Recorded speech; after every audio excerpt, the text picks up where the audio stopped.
State lawmakers that represent our area have introduced a new bill aimed at protecting small businesses against IRS abuse. News Channel 10's Cori is live in the News Center with how this bill plans to give small businesses more rights. U.S. Representative Mac Thornberry and U.S. Senator John Cornyn are fighting to give small businesses a bigger voice and more compensation when it comes to dealing with the IRS. Many small businesses work day in and day out just to make ends meet.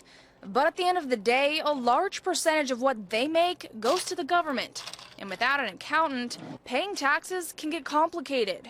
You know, with most small businesses, unfortunately, having an accountant to do your taxes is a luxury. It's not something that most can afford.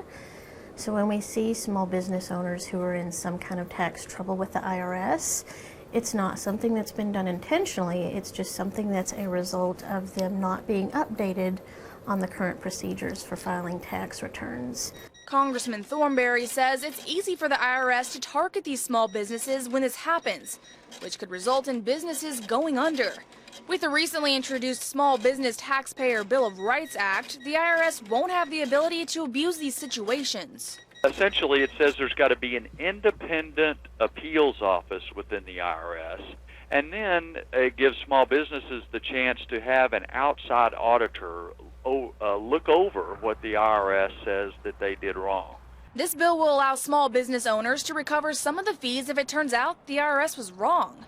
Thornberry says the laws and regulations that come out of Washington should do no harm, but instead grow our economy and American jobs. Currently, over 80% of jobs in the U.S. come from small businesses. What I really think this bill does, it's the sponsor's way of saying, you know, we support small businesses. We're here to help you out, make reparations for some wrongs that have been done by the IRS in the past. The bill already has positive feedback from the National Taxpayers Union, and a similar bill focusing on independent taxpayers passed through the House in Washington earlier this week. Reporting live in the News Center, Cori Duke, News Channel 10.